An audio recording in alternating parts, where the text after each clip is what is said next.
I don't have to lie, you did it all for me. Take a second.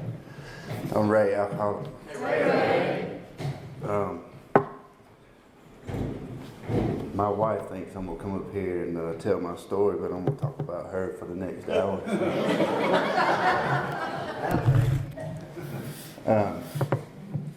My sobriety date is November 29th, 2009. I'm nervous. I don't know why. I've had 4 months to prepare for this.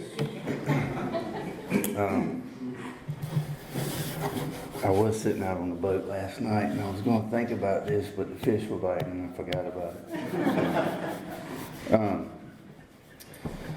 I'm going to tell you what it was like, what happened, and what it's like now, and what I've found to be true in Alcoholics Anonymous is, if you work this program, I've come up here and forgot my entire story before, and and I know that this program right here lets me do that, because I beat myself up over stuff I did, for a long time, and I think it's just because I'm in Southern Pines, man. But I grew up, my parents were divorced. They got divorced when I was pretty little. And I moved with my dad to a couple places. We lived in Atlanta, Georgia for a little while. And we lived in this little town in Louisiana for several years called Pineville. And, where we grew up, we had the vacant lot across the street, had a fence out there, had the dog out there. If you hit your baseball over there, it was just, you couldn't get it. And, that's how we grew up.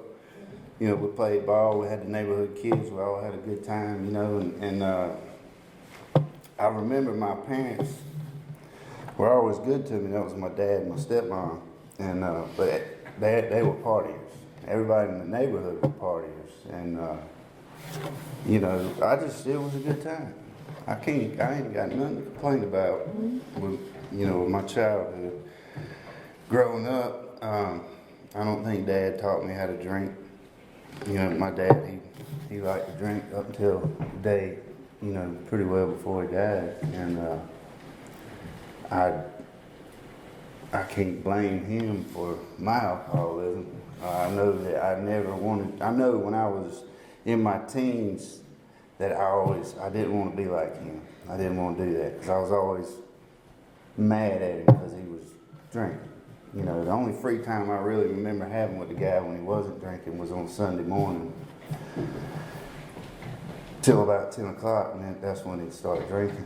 And, I didn't want to be that kind of guy, but I turned out to be that guy, and which I've heard a lot of people say in here, that's where you get to. And, but anyway, this might be a long night. Anyway, I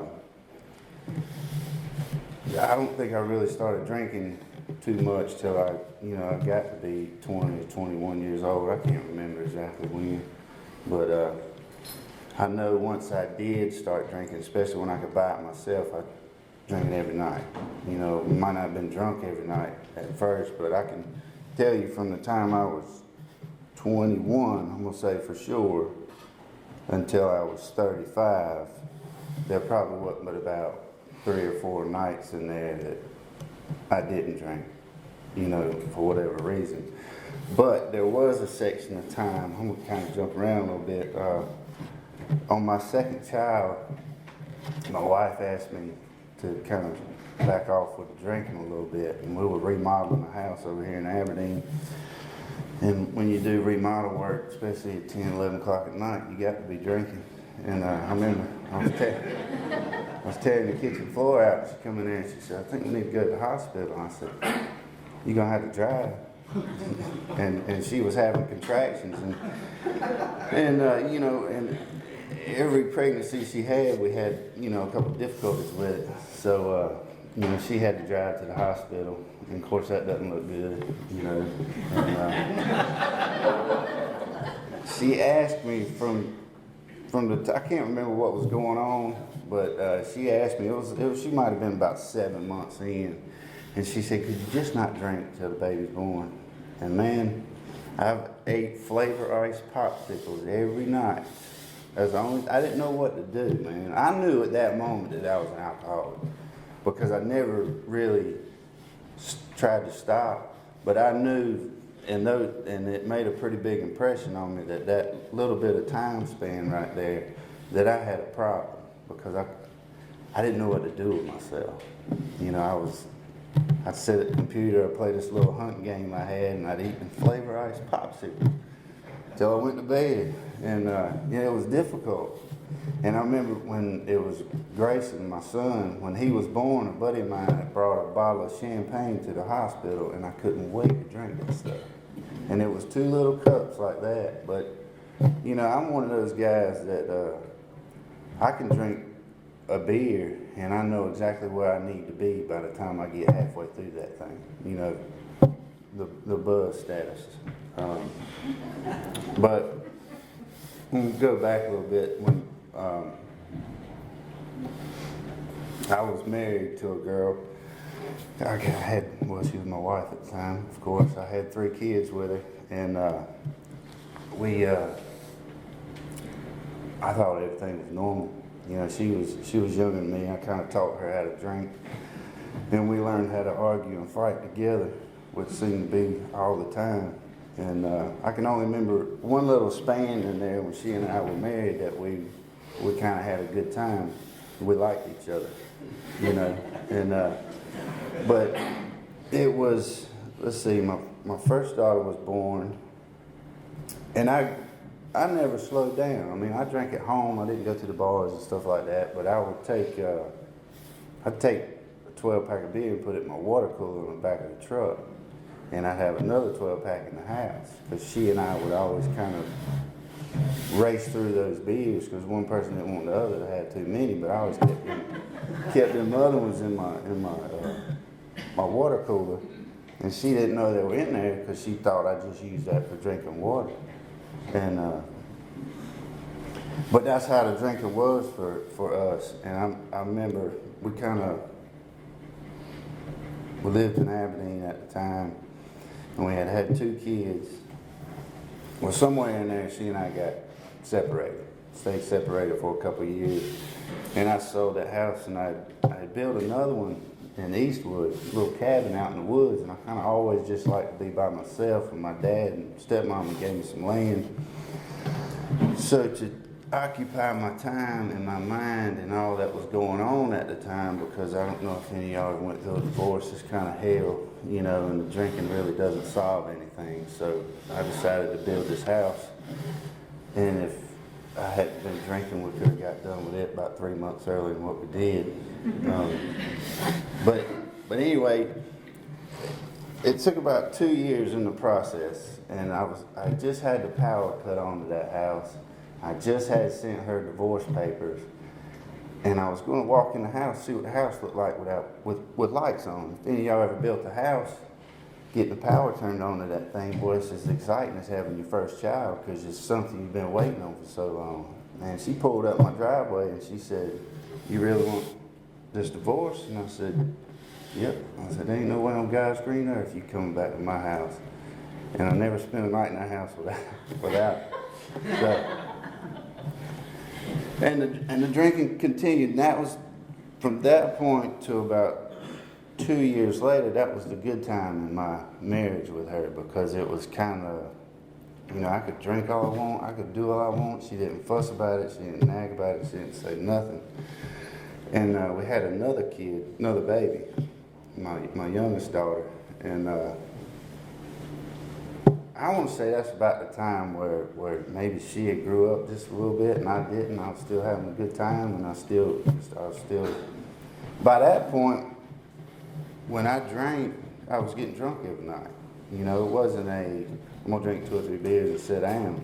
It was, I'm going to bring an 18-pack home, and we're going to drink it. I'm going to drink it. And, you know, I remember she told me one time, she said, would you just not drink this week and you can drink on the weekends. And that's the wrong thing to do right there, man. Because I didn't drink all week, but when the weekend came, I considered the weekend Friday morning till Monday morning, you know. And that, you know, I loved to do it. I loved it. It was better than, drinking was better than the family, it was better than the money, it was better than the house, it was better than anything I had. That's all I wanted to do. You know, and I went to work, and I was just like everybody else. I paid my bills, I do what I have to do, but I had a drinking problem. And nobody ever really knew it, I guess. I know my mom, I think she knew it. I'm just a baby, and I don't think she wanted to admit that the baby had a problem with what was going on. But, you know, we moved from that. We built another house or whatever, and we moved to up in Moncure to a neighborhood that was, everybody was about our age. It was kind of out in the woods a little bit, and everybody drank like we did, man. And it was just a bad combination. We had kids from, I'm gonna say they were 6, 8, or no, 8, 6, and 4 maybe, and probably younger than that. And it just, the drinking that we had going on was just, it was snowballing at that point.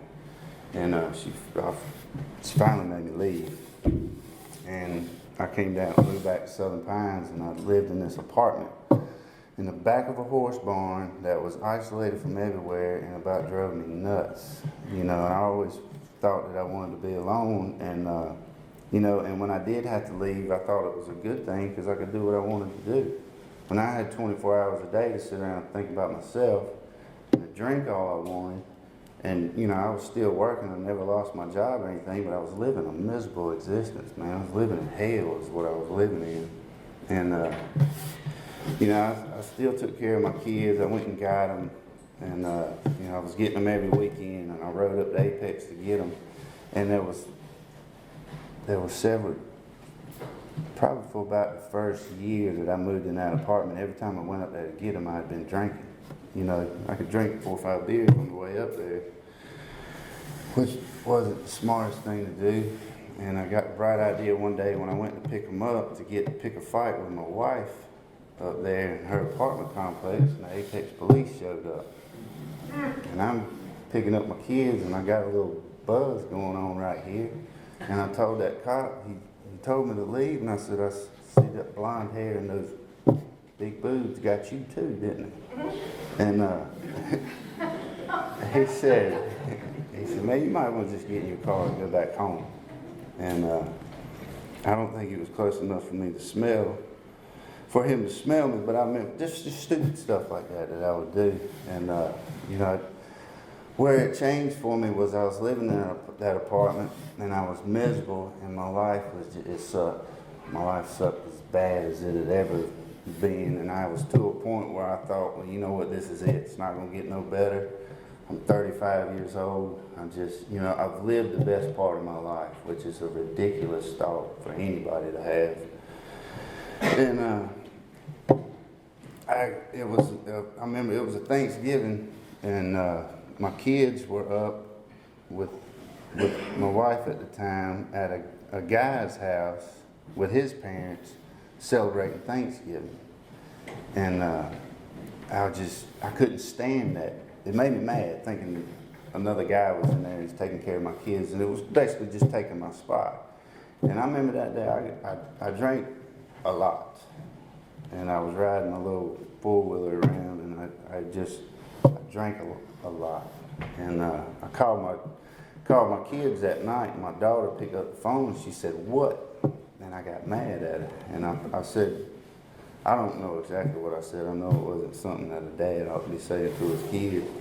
But Amy, or my wife, called me back, and she said, I don't know what you said to Peyton, but she's upset. She's crying. She's, you know, and I'm sure it wasn't that nice. But somewhere in there, man, I had went up to her office to drop my youngest kid off because she was out of school at the time. She was still in daycare, and she wanted to stay with me every now and then, but she wanted to go back home.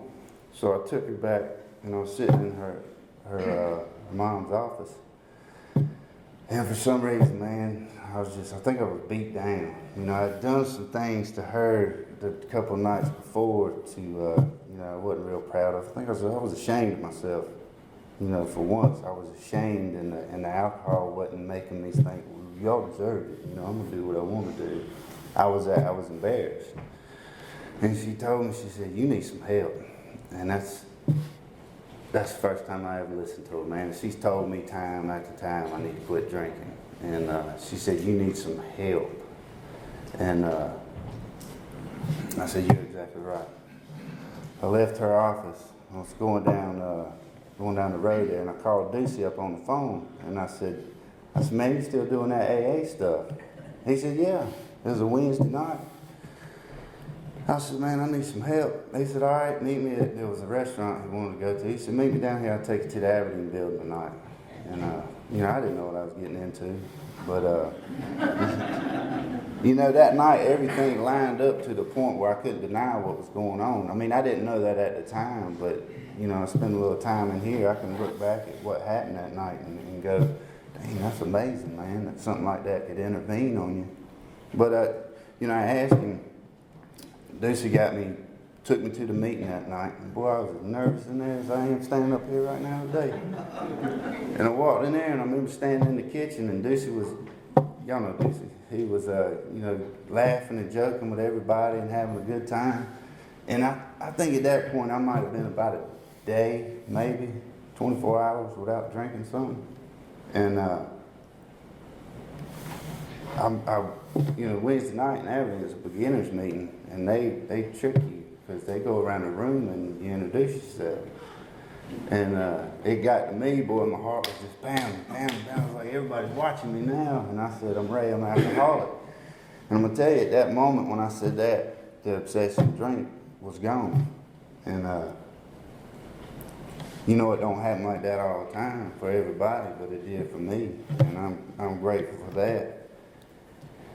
I'm not telling you that made the thinking about it go away, but the obsession about it went away. And if anybody's ever had that obsession, you know what I'm talking about. And, but, you know, that's the first time I've ever uttered that word, I'm an alcoholic. You know, and it even surprised me how easy it came out that night when we went around that room. And you know, when I said it, nobody said anything else. It went on to the next guy, and he said it, and then they said it, you know. And, you know, I started going to meetings every night, and I was going around, I stayed in Aberdeen a lot, and there's another part of going back up to baby's mama after I got a little bit sober, and,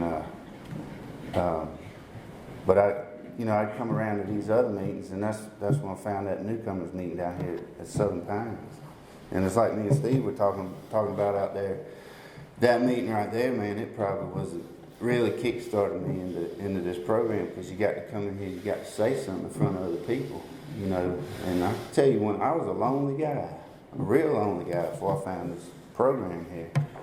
You know, you come in here and all of a sudden there's people in here that'll talk to you, you know, and they remember you.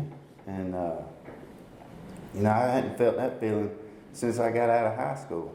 You know, you graduate high school, when you're in school, you know you're going somewhere where people are going to be all the time. When you graduate, you just kind of get kicked out on your own.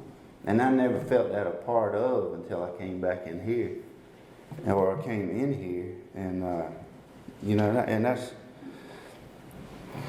what it was. It was, you know, it was getting to be a part of something. And, you know, I didn't know that at the time neither. I mean, you come in this sucker brand new, man. It's like a whirlwind in here. You know, it seems like I had tunnel vision forever. Go to Aberdeen, and it felt like that place was a dark tunnel in there, you know. And, but that beginners meeting down there, you got to say stuff, and you got to make your mistakes in there, like we were talking about. And, you know, you kind of they help you feel your way through this thing until you get a sponsor that's really going to guide you through this whole program. And I did that, and I think about 3 weeks into this, I did get a sponsor. And, you know, I kind of picked him because I knew him, and I knew this program worked for him, but I also had heard some of the stuff he had said during the meetings that really, I could kind of relate to this guy. So, I picked him, and he asked me those questions. He said, "Are you an alcoholic and willing to go to any length for victory over alcoholism?" And he wouldn't let me answer it that night. I had to answer him the next day, which, and he got me in the book pretty quick, and we stayed in every Thursday night. I'd meet him down at the Aberdeen building at 7 o'clock, and we'd read. And, he taught about the third time in there meeting with him, man. I was always one of them guys that thought my stuff was just a little bit more important than what everybody else had going on. Like, all right, y'all know what I'm talking about, don't you? But he told me, I went in there and I was about 10 minutes late, and I walked in and I was already going to say, "Man, work ran late." And I didn't even get out of his mouth. He said, "We're going to do this or not?" I said, "Yeah." He said, "Well, then don't waste my time no more." It was that simple. And I was like, he said, "If you're going to be late, call me." He said, "Call me right in when you know you're going to be late. That way I know what's going on." And, I was 35 years old. I got another man my age telling me what to do, and I was like, okay. But he was, what are you going to do, man? I mean, this guy knew about and was getting ready to teach me about what I needed to know about. And that was being sober, because I ain't have a clue how to be sober. I knew how to stop drinking and go to meetings for a couple of weeks because I'd been doing it, but I wasn't living sober, man. I was just, I was trying to, I don't think I was at the point where I wanted it all fixed now, but I did want it fixed, man. I wanted whatever was going on in my life to stop. And I'm sure there's a lot that I am missing, there in that time frame. I think I was seeing the counseling or whatever, and doing all that stuff, trying to. There's a lot you got to figure out, and what he told me was put the drink down. He said the drinking is just a symptom of the problem. It's not the problem. The problem's up here, and when you got to dig through all that mess, dude. But I remember I got in the book with him just enough to be, I think we probably got to Bill's story and maybe a little bit beyond, and maybe got to the first and second step. And that's when I kind of started, the ex-wife was, I think she saw something changing, and I was like, yeah, I thought, well, we'll give it a try again. And I go back up there, and I think at this time, I was probably about 3 months sober enough that something had changed. And, I got up there, and not everything had changed on that side of the spectrum. They was still doing drinking and stuff like that. And I remember I just got up one morning, and my excuse was, well, I'm doing it for the kids. I want to be around the kids. Well, I was around the kids more at that time, sober, seeing them on the weekends than I ever was living with them, prior to getting sober. And but I got up one morning, put my boots on, and I said, man, I don't even know why I'm up here. And I left. And I came back, and my sponsor was like, well, I was wondering if we were going to finish this stuff up or what we were going to do. And I got back in the book with him, and I think it took me about a year to get through the steps. Some guys I know have been through it in a night, in a week, stuff like that. But I think I spent maybe 6 months on my fourth step. Every Thursday night we'd go up there and we'd just talk about everything other than the fourth step, because I didn't want to talk about it. And, he gave me the list of stuff, his printout, and I go back to my little apartment. And I forgot to tell you, in that little apartment I thought was a prison and a hell to me turned into a sanctuary for me, because it was somewhere I could go to, and I was doing my work there, and I wasn't isolating anymore. And that's what I was doing before. I was isolating myself from everybody. And at this point, I had guys from AA. They would come over and we'd sit around and we'd do, it became somewhere. I enjoyed it. And but I remember doing that 4-step, and I get mad at Richard every time I look at that thing. He said, man, just write a few things down, get up and walk around the room, do some push-ups or whatever. He said, just get it out. And it took a while. And finally he told me one night, he said, I want that 4-step done, come to your house Friday night, and we're gonna do it. And I got it all down, and man, I'm gonna tell you something. That's the best thing I ever did, but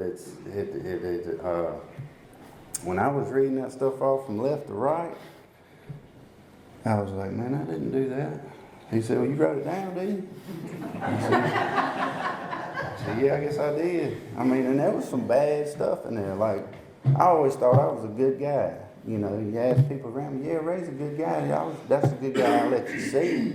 You know, there was some stuff in there that I was embarrassed about. I was embarrassed. And, you know, once I wrote it down, I saw that I actually did it. And when you take that alcohol away from you and you got that stuff looking you in the face, man, that's a raw nerve right there. Because you got to do something with that. And it took about, I think he got to my house at 6 o'clock on Friday. I think he left about 1 o'clock that morning. And, you know, we did it just like the book said. Do your 5th step, take that hour, you know, go sit there. And there was some stuff I still had. And my experience was that it freed me up. You know, it didn't take away the fact that that's who I was, or who and I still am today sometimes. But it gave me a starting spot because I knew in this program we were going to start over. We were going to change things. And I can't change nothing until I know what I got to change. You know, that was my way of thinking on it. And, you know, it has changed my life. I mean, I don't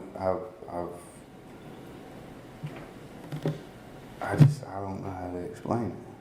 You know, I come in here and I'm a guy who thinks great things about himself. and I pick a guy that I look at and go, man, he's going to understand where I'm coming from. And he does. And he makes you bleed that stuff out of you. You know, and it comes straight out of you. And you realize, man, you're not doing for me what I thought you were going to do. I thought you were going to tell me it's going to be all right, you know.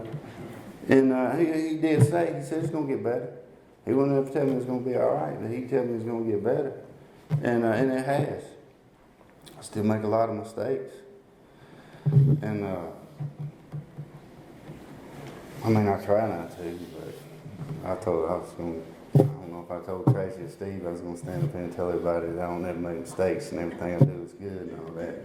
Every day I do something. I mean, I called somebody an effing idiot on the way over here tonight. So, you know, and I'm going, man, come on. But some things are just, that's the way it is. I couldn't drive up there and find the guy that had pulled out in my lane to say, sorry, I called you that. But it has changed me. It's changed the way I approach life itself.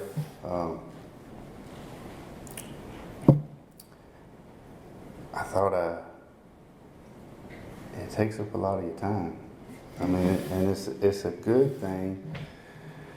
I kind of lost my place there. I think after 4 months of knowing that I was going to be in here doing this, I know what I was going to say, but you know,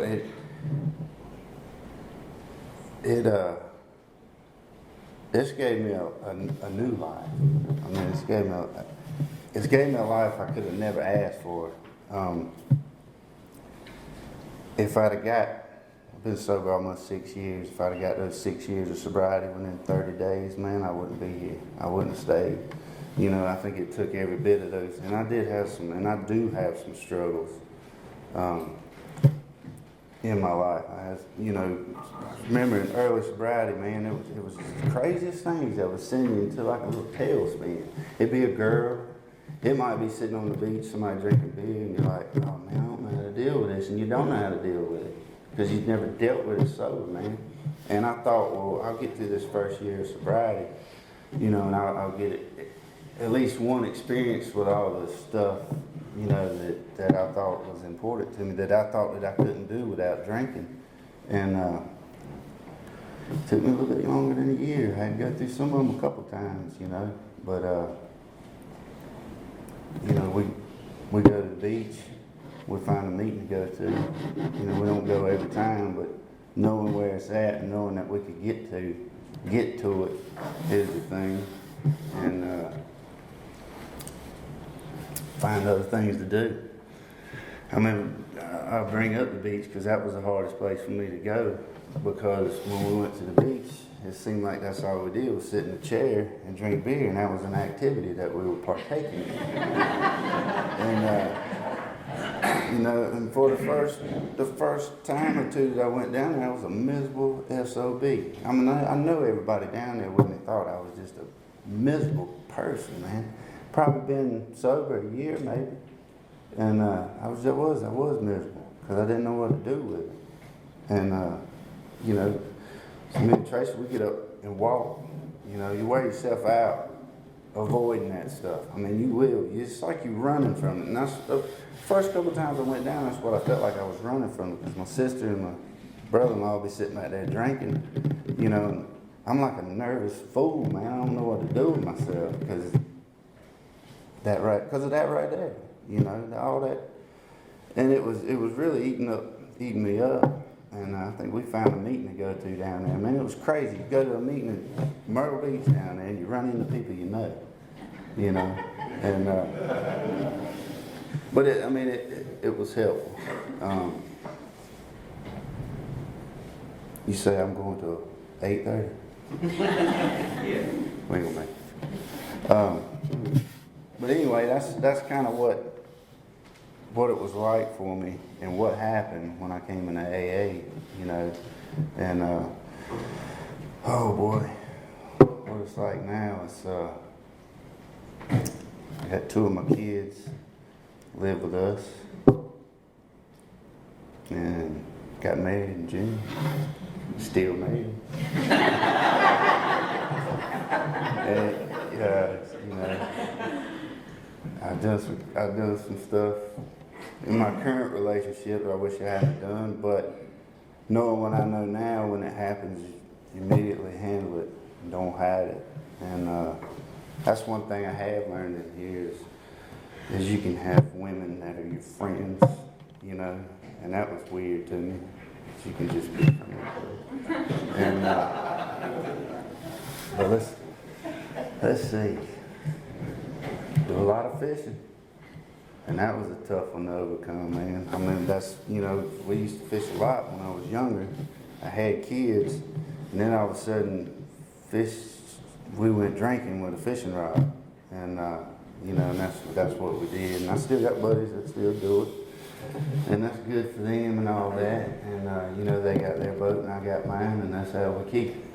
You know, unless somebody's on the boat with me, you know. And, but that's our life is, we got more time to do more stuff. I never started having a really good time with my children until I did stop drinking. And once I stopped drinking, I realized I got to plan some stuff for the weekend. We got to have stuff to do. Number one, to keep me occupied. And number two, I mean, I got to pick my kids up. When we turned off on the dirt road to my apartment, they were prisoners until Monday morning, because I wasn't going anywhere. Unless we went to the gas station and get some more beer.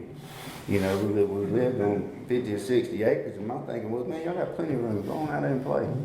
You know, but I had 2 girls and a boy, and youngsters like that don't like to sit around and watch daddy drink, you know. And that's what had happened to them. And I didn't know all this as I was doing it. I thought everybody was having a good time. And that ain't the case. But I remember we went on a camping trip. It was me and a bunch of guys in here, and I was talking to Jason. And my kids were down there, and I was a couple months sober, not even 6 months. And it was another one of those experiences I've never had sober, you know, when I'm thinking nobody's having a good time. I'm miserable as hell. You know, I'm with AA people, but usually when you get out somewhere like that, it's not 100%. We're not just talking AA all the time. You know, we're fishing and having fun and doing stuff and trying to. But I was telling Jason, I said, man, I don't think I can do this. I don't know what to do. I said, man, I don't know if the kids ain't having a good time. I'm not having a good time. He said, would you look at them down there? I mean, there was 6 kids down there. They were running up and down the lake there, having a good time, and I'm sitting up down sweating. I'm miserable. But I didn't know how to make it through that. And sometimes the only thing you can do is suffer through it till you can learn how to deal with it. And a lot of praying, whole lot of praying, and